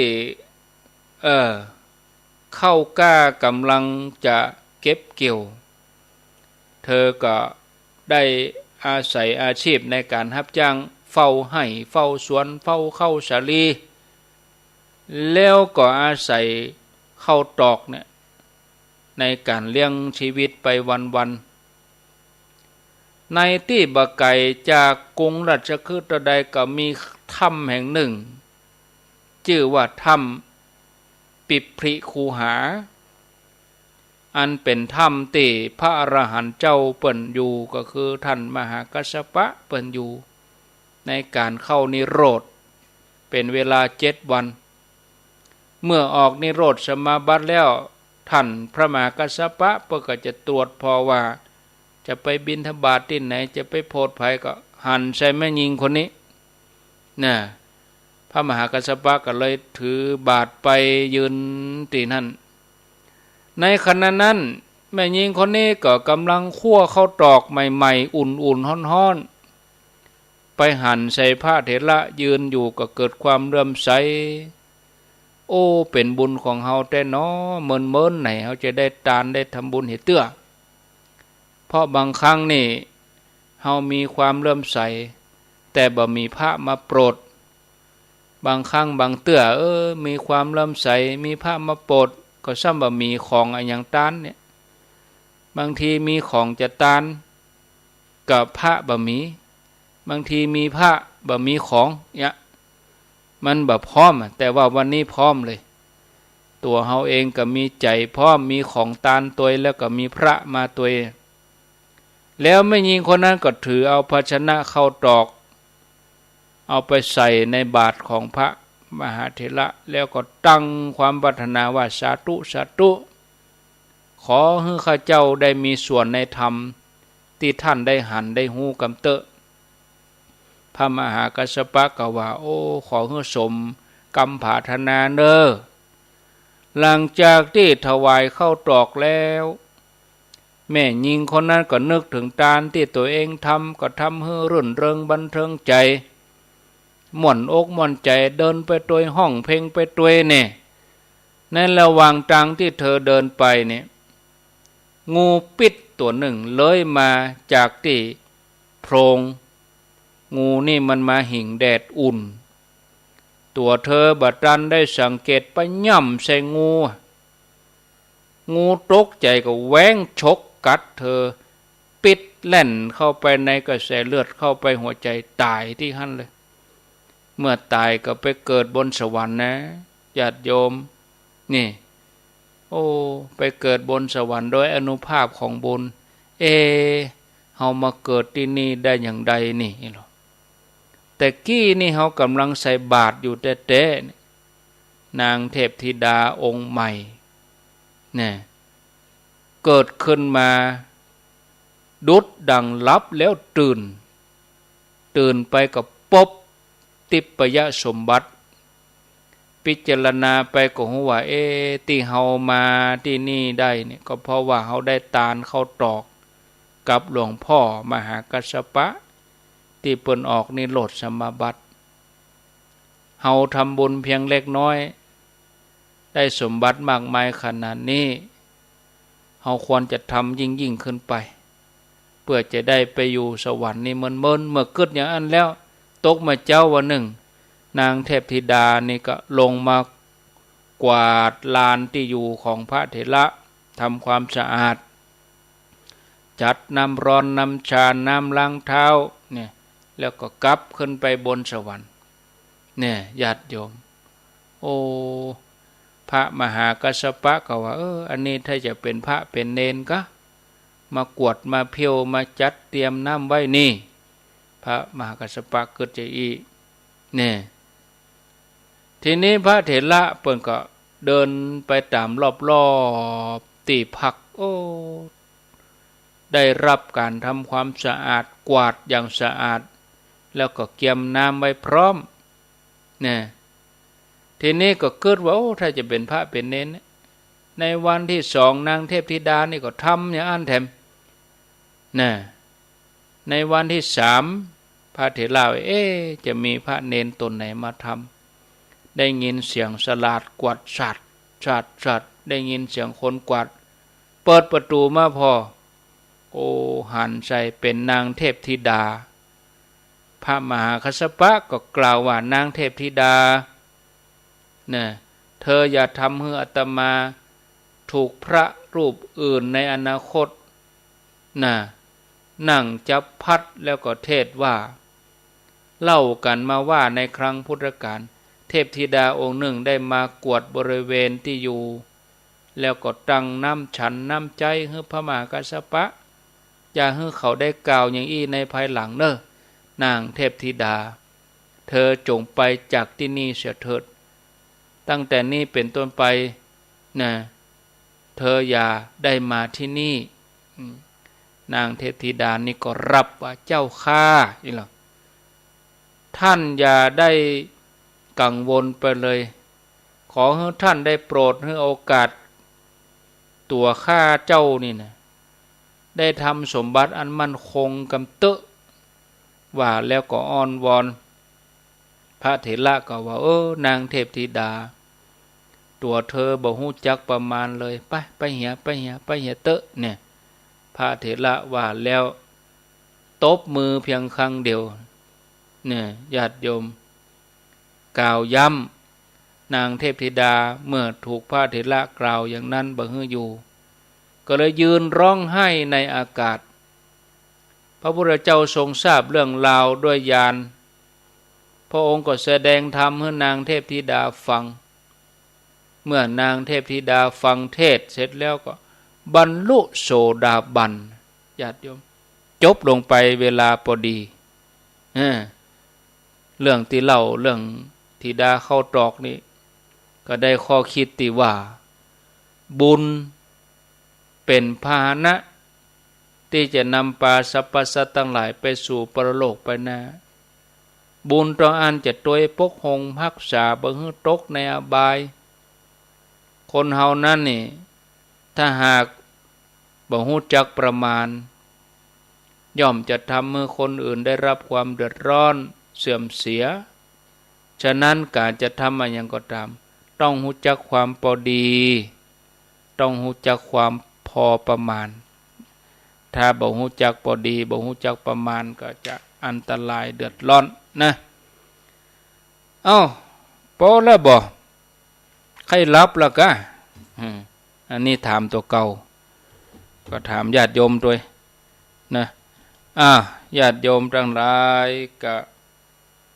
ขออนุโมทนาศรัทธาญาติโยมทั้งหลายอยู่ดีมีสุข ก็ขอให้ญาติโยมทั้งหลายที่ฟังรายการอยู่เนี่ยนะคือมีสุขภาพสมบูรณ์แข็งแรงตลอดไปในพรรษานี่ก็ตั้งอกตั้งใจประพฤติปฏิบัติเนาะไผจะอู้จะจาก็ขอเจริญปอนโทรเข้ามาแลกเปลี่ยนกันถ้าเปลี่ยนกันนี่รับอาตมาก็จะล่านะ0998366322เจริญพรว่าสาครับโทรจากไหนอันนี้มอนกายบอนป่าบงตำบลป้อนนันไข่ครับผมมันโบราณประเดี๋ยวมันก็ยังว่านะเราแกเราไปไหนกับวันได้ตรงเดียวเนี่ยลืมซึมซิวไปหมดแล้วเนลืมซึมซิวไปซื้อก่อนเลยตัวลูกขึ้นก็จะโกนแล้วเนอดอันเนอนี่กำลังใจให้กับอันพวกนู้นนี่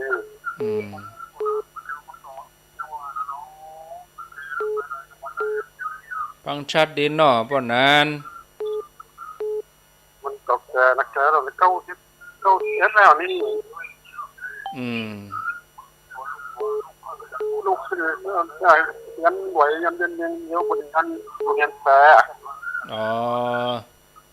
ลูกขึ้นก็สว่างที่เกาะที่บ้านน่ะมันเท่าแล้วลูกอายุเฮานักแล้วอายุก็ห่างคิดอายุนักแล้วป้อนนั้นสุขภาพเนาะเอาบุญมันว่าเนาะบุญว่าโชคดีเด้อป้อนนั้น90ไปแล้วนี่0998366322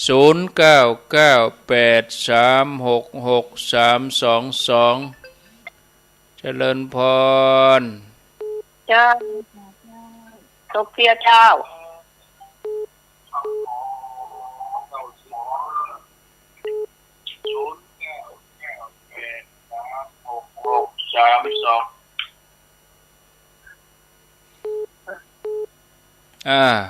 โทษจากไหนจากโซเฟียเจ้าว่าจะได้ไม่บุญฝันเนอะเรียกจะลดไม่ทำกันเจ้ารวมเป็น2เนาะเป็น3เจ้าเป็น3กะเจ้าแม่บุญปั่น3คัน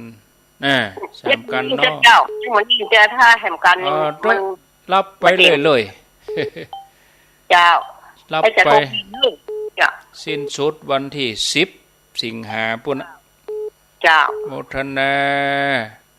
เอาไว้สาเจ้าจะแจ้งเรื่องรถก็ได้เจริญพร0998366322เจริญพรไว้สาเจ้าท่านพระครูเจ้าแม่ว่าพรบ้านสายนิ้วยังต่อเป้าแต่ว่าจะหายเจ้าฟังชัดดีกาเจ้าชัดเจนดีเจ้าบ้านจะขึ้นโดยหมอกเจ้าฟังชัดดีโดยหมอกเนาะเจ้า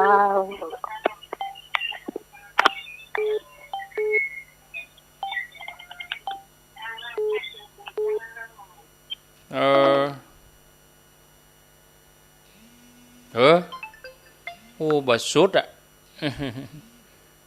ใหม่มาเจริญพรนมัสการเจ้าท่านอาจารย์แม่กำลังเนี่ยกินจะพ่อจะมาใส่บาตรในบ้านหอวัดพนอนปฏิทีผูกเนาะเขาเจ้าไม่ได้แลทุกดีอยู่หนองแฝกสารปีเจ้าขึ้นเลยมันปะขันเทศโอ้ยเสียดายเจ๊เมาเนี่ยกันเลยเจ้าเป็นยังมันเจ้าก็ได้ใส่บาตรในบ้านเขานี่โมทนาเนอฟังก็เป็นยังก็ไม่ได้ฟังก็เนี่ยได้ไม่ได้ฟังเจริญพรเจ้ากับว่าสาเจ้าท่านพระครูแม่คำนวณเจ้าแม่คำนวณแจ่ซ้อนเจ้าถ้าว่าโนเจซ้อนไปนี่จะตันผลหรอฮะก็ไปเป็นอย่าง หมู่ห้างชัดเปิ้นยังจะมาฮะไหนไกลไปไก่ที่น้อยหมู่เมืองฝางเปิ้นยังไปได้วันนั้นหมู่เมืองฝางยังไปเมืองปานได้ว่าอันเป็นเด็กพ่อมเจ้ากะที่ว่าพระผู้วัดไปให้พ่อถือพ่อมพุ่นเจ้าก็ออกเจ้าน้อยกะเปิ้นบอกตีห้าเกิงแม่เขาก็ออกตีสี่ตีสามไอ้กะบริหารเวลากันกะเจ้าน้องเจ้านะลองบริหารเวลากันกะคำนวณเวลากันอันนี้เฮาบอกในเฮาฮู้มันพื้นที่ไผพื้นที่มันโลเจ้าก ะกันเอาจะมาก็ต้องบริหารกันนะ0998366322เจริญพรไว้สาเจ้า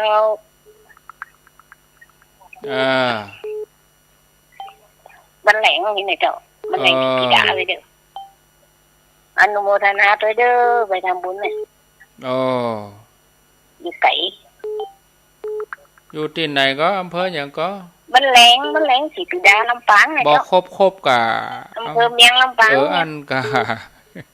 คนอื่นเปิ่นไปหู้จะได้เอาหู้คนเดียวเฮาอ่ะมันแหลงสีปีดานี่กะลำปางเมียงลำปางฟังชัดดีเนาะเจ้าสัตว์ดีเจ้าไว้สาเจ้ายินดี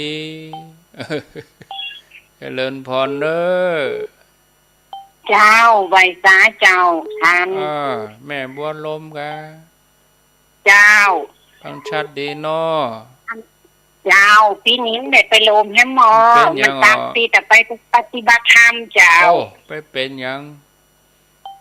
เจ้าเพราะว่าจะไปปฏิบัติธรรมวันที่12ดีอนุโมทนาบุญตวยเจ้า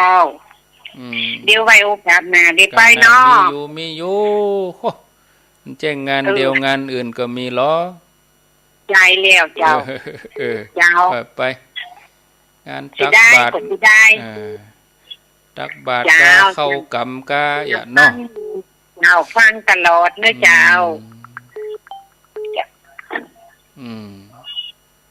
เป็นกำลังใจให้เน้อเจ้าไว้สาเจ้าใช้ต่อไปมาเลยเวลามีปลดอูกันไปเวลามีเยอะ0998366322เจริญพรผมไม่เข้าใจเจ้าไม่ฟังอยู่เลยเจ้าอยู่ไหนรายงานตัวกะแม่สุแก้คำอ้วนสีโพธารามเจ้าอันน่ะรายงานตัวด้วยเจ้าฟังถึงวันเลยเจ้ากูตื่นกูองเลยนะเจ้าฟังตลอดเนาะเจ้าแต่บ่ได้ไปกับเพิ่นบ่ได้ไปเป็นยังอยู่บ้านกับอนุโมทนาบุญเจ้าอยู่ดีมีสุขเจ้านมัสการเจ้าเจริญพรเจริญพรเจริญพรของเฮาอย่าการโทรตีวิทยุดังนะโทรกดกับมาถึงก็ได้ดีแล้วอยู่ที่ไหนปางหมอเจ้าปางหมอตำบลวังเงินอำเภอแม่ทะเจ้าแม่ทะลำปางเจ้าถามทานพระครูได้น้อยได้ก็เจ้าน้อยหนึ่งได้ก็ถามว่าเลยถามว่าเจ้าเนี่ยได้การทำบุญขึ้นด้านแล้วมาได้เจาะแต่หัวจะได้บุญก่อทำบุญบ้านแล้วมาได้เจาะแต่หัวมาได้เงินเนี่ยอย่างมันเนี่ยกับทำบุญบ้านทำบุญขึ้นบ้านใหม่ก็อย่างมันเนี่ยหลานลืมเจาะแต่หัวละมันแล้วไปแล้วจะไปกึดถึงมันก็มันแล้วไปแล้วมันได้บุญเป็นบุญไปแล้วไปกึดถึงมันอย่าง จุดหนึ่งหลาน มันเรื่องมันแบบเป็นเรื่องน้อยเดียวมันบ่คันก็เลยใจไปไหนมันบ่ใจเรื่องใหญ่หยังบ่ถ้าไปกังวลเด้อเฮาก็ไหวแล้วเหรอเฮาก็ให้พระรับศีลเฮาก็เปิ้นสวดเปิ้นหยังก็ไหวเพียงแค่บ่ได้จบใส่เก้าใส่หัวบ่ได้นั่นน่ะบ่ได้เจ้าใส่หัวนั่นเนาะขึ้นบ้านใหม่แล้วไปจบใส่เก้าใส่หัวยังได้อ่ะสาธุเขาก็ต้องยกใส่หัวหั่นแล้วเหรอเจ้าแล้วถึงมือถึงไว้ต้องยกแต่ก็ว่าเอาตึกกลางนี่มันได้เอาถึงหัวซะกำโอ้มันแบบบ่ใจเรื่องใหญ่หยังบ่ทักกังวลเด้อขึ้นเฮียนมากี่ปีแล้วฮะขึ้นเฮียนใหม่มาได้กี่ปีแล้วมันเดือนฮะอันยังก่อนเดือนนี้2เดือน3เดือนโอ้อยู่เฮือนได้ไป2เดือนแล้วโอ้ไปกังวลมันตั้งจะโทรถามมันน่ะกดบ่ได้ก็ตัดก็ตบเลยจะไปกังวลมันเด้อมันบ่ใช่เรื่องใหญ่ลักใหญ่อันหยังเด้อโมทนาบัดถ้ากังวลอยู่ดีมีสุขแล้วกล้าเปิ่นมาเทศกล้าเปิ่นมาสวดบ้านนั้นก็ถึงสุดยอดแล้วเจริญพรโทรจากไหน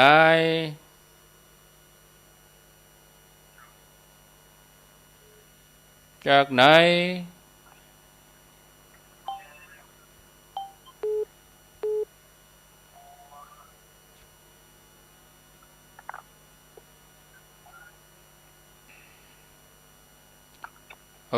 ดับไปแล้ว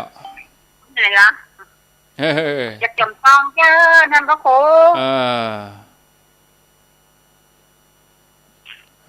ดับไปแล้วโอ้เลยเจริญพรน่ะครูครับจากที่ไหนก็จากสถานภูมิมาครับอาจารย์ครับ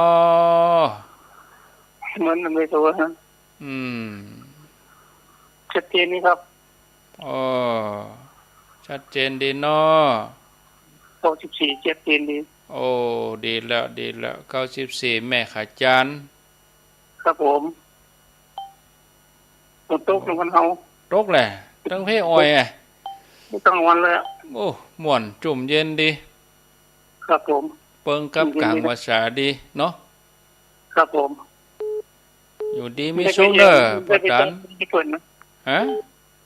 ไม่ไปการเตียนตะกุนเป็นยังครับก็ยันขาตาก็เห็นมั่งหายดีเลยครับเอาหายก่อนเอาหายก่อนครับผมเนาะครับอยู่ดีมีสุขเด้อครับสาธุเจริญพรติดแล้ว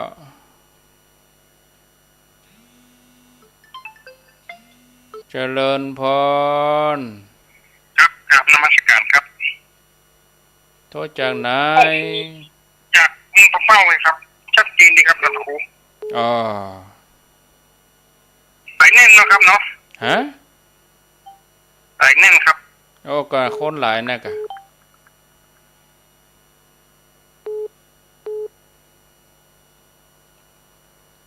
ครับ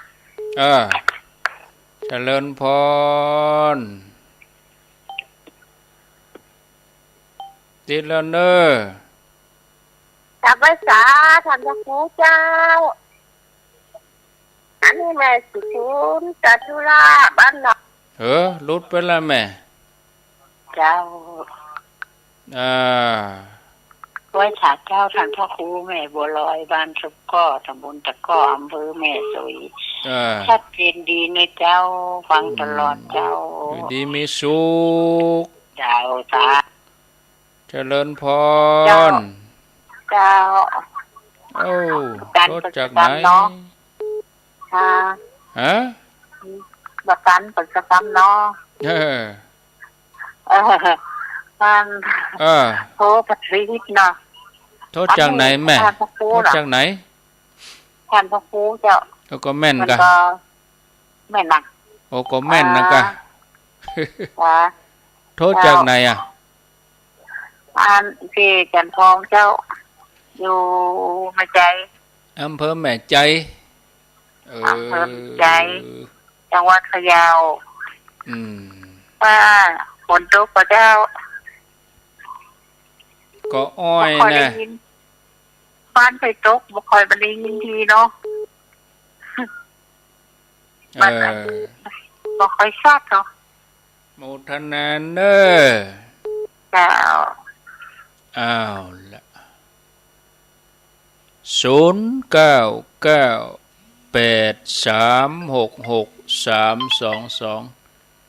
เจริญพรเจ้าไว้สาเจ้าจากแม่นวลฟังแปลงหินเทพเสด็จเจ้าโอ้ฟังชัดเจนดีเนาะเจ้าชัดเจนดีเจ้าฟังตั้งแต่ข้าวเจ้าฟังตลอดเจ้ามาดอยนะเจ้ามาดอยนะเจ้าไปกับแม่เจ้าแม่ไม่ได้ไปสักน้ำเป็นยังงั้นบัดตันกับปุ้นหมูบัดตันกับเฮาไปกินฉลากปุ้นกะเนาะ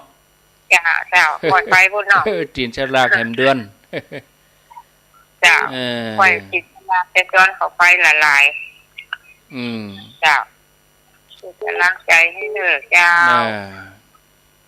เจ้าสาธุเจริญพรสาเจ้าโทษจากไหนฟังเด้อแม่เสียงว่าวังเจริญตำบลวังแก้วอำเภอวังเหนือจังหวัดลำปางเจ้าฟังชัดเจนดีเนาะวังเหนือเจ้าได้ยินทีชัดเจนจะดีเจ้าฟังถึงวันเนาะแม่เนาะทำถึงวันกูตนกูโอ้มาเจ้าดีละเจ้ายินดีนักเด้อเจ้าไว้สาเจ้าที่กำลังใจทางพระครูเด้อเจริญพรเจ้าเจ้ารับสายต่อ0998366322เจริญพรเจ้าไว้สาเจ้าทำให้โทษจากที่ไหนมาปงยังโคกเจ้าโอ้ปงยังโคกลำปางปุ่นฟังสถานีไหนนี่เนี่ยก็ขึ้นดารุณีกะโอ้ได้ยินทีเนาะชัดเจนเลยเจ้าติดตามตลอดเนาะเจ้าติดตามตลอดเลยแม่จะเป็นของพระอาจารย์ในของพระครูเจ้าอาตมานี่จะมาวันพุธต้นเดือนกับวันพุธสุดท้ายของเดือนรุดไปเหรอโยมรุดคนเดียวนะนี่สายใหม่เจริญพรไปหาเจ้าทางพระครูโทษจากไหนหมดกล่องแรงเงินเย็นนะเพื่อนน้ำปานแต่วัดน้ำปานที่เต่าฟังตลอดเลยกล่องแรงเจ้าโทษแต่คืนกับโทษคือแต่ว่าก็โทษต้นกันกำลังใจเด้อสาธุเจ้ายินดีเนอะเจ้าสาธุ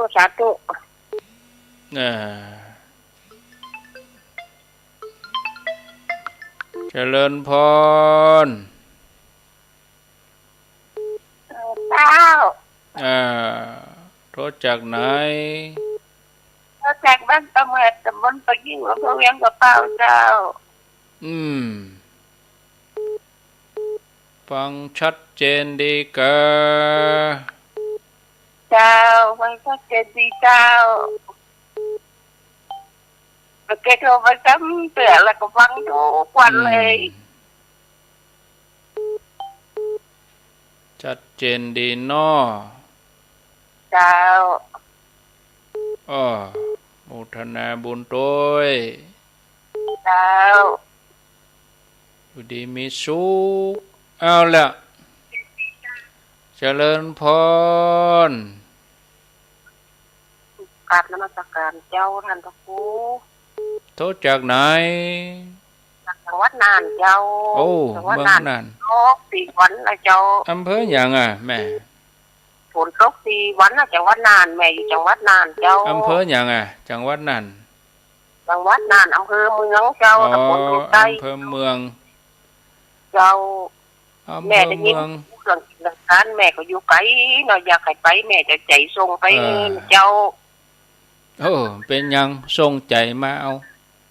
เจ้าจะส่งใจไปเอาอยู่ไกลเจ้าใจที่ให้ไปหมดเป็นยังกะเฮาฟังแม่ก็ไปวัดไปวาทำบุญเอาเจ้ากะฟังกันอีตึงวันก็ดีแล้วเนอะเจ้าขอบแม่กำลังใจเนอะขอบคุณเจ้าอยู่ดีมีสุขเนาะเมืองน่านก็มี แต่กี้อยู่เจียงไฮ้ไปเดไปเมืองน่านเจริญพรเจ้าสการครับโทษจากไหนปออกโทษจากแม่แต่ครับฮะโทษจากแม่แต่ครับแม่แฝกมีหลายอ่ะอำเภอตัวจังหวัดตัวอำเภอ2ตำบลเสียบจังหวัดแป่จังหวัดแพร่อำเภอ2เนาะอำเภอ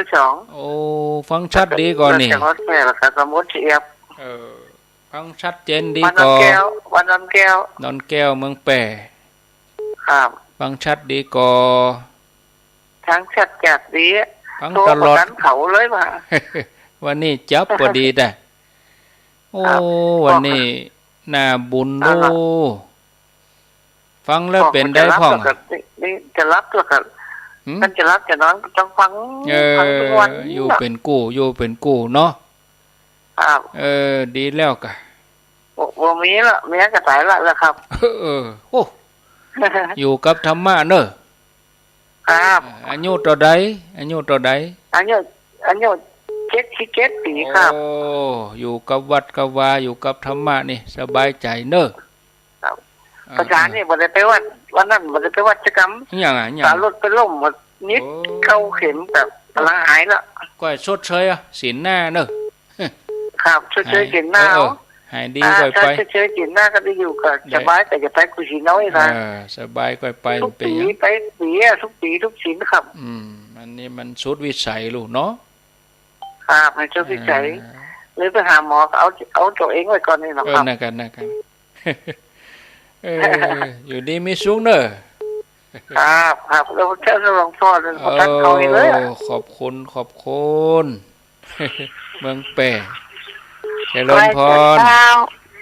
ไปสาเจ้าครั้งเด้อจากที่ไหนมาจากพะเยาเจ้า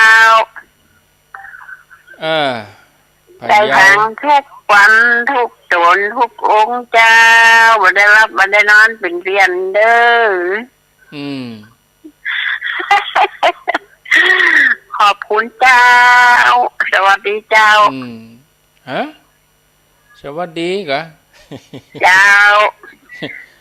เมินกะจะไปล่ะไปไหนสักเดียก่อนอุตส่าห์โทรมาส่งวุ้นส่งจิตส่งใจได้ออนแล้วเนอะขอบคุณเจ้ากลัวจะโทรติดเอาแหม3 นาทีเดี๋ยวลาละเจริญพรห้อยสาฐานพระครูเจ้าแม่ฉลาดเจ็ดสอนนะเพื่อเมืองก่อนอยู่บ้านลำปางเจ้าแม่ฉลาดกะเจ้าทั้งชัดเจนดิในเจ้าเจนนี่ฟังแจซ่อนเรดิโอเจ้าแม่ใส่พินทำโทมตันเอาวันนี้เนาะวันนั้นไปรอเตียนกับเปิ้นก่อนใครยั่งฮะไปรอเตียนด้วยเปิ้นก่อนที่ตู้ลุงดอยเปิ้นไปจัดนั่นน่ะไปกะเจ้าบ้านไกลหั่นเนาะเจ้าท่านพระครูไปกะเจ้าไปวันเตรียมงานแล้วกะวันงานได้ไปสักคำโชคดีเนอะจ้าสาธุจ้าแก่ซ่อนหลากหลายดี0998366322เจริญพร ไหว้ศาลเจ้าท่านพระครูฟังนิทานกับหม่อนแก่ม่วนดีเนาะเอาเมื่อสมบูรณ์เนอะจากบ้านไร่ศิลาทองกองเมืองจังหวัดลำปางศิลาทองเอาก็กดตั้งแต่เจ้าว่ามันได้สักเสียงพังอยู่ฮะนะกดบทติดนะถ้าบทติดเห็นเราสบายใจละมันขำใจร้องเนาะเสียดายกดไหนก็ได้คนไหนก็ได้มันได้ทั้งท่านพระครูน้อยนางเจ้ามาขำก็ถึงวัดพอ3 โมงก็ฮะฝนตกก็ไปก็เป็นตีฝนตกเป็นตีโมทนาเนอเอาลาไปก่อนหมดเวลาแล้วเนาะอยู่ดีมีสุขทุกท่านทุกคนหมดเวลาแล้วเวลาสถานีเปิ่นได้เอาสปอตประจำสถานีเข้าใส่ป้ากันแทนใหม่โอกาสหน้าก็คงจะเป็นวันพุธสุดท้ายของเดือนส่วนเมื่อเจ้าก็ตี 5มีบางสถานีเท่านั้นเนาะวันนี้ก็ขอนำรายการจากลาท่านผู้ฟังไปก่อนขอบคุณทุกสถานีเจ้าหน้าที่ทุกคนมีส่วนร่วมอายุดีมีสุขเด้ออายุวันโนสุขังพลัง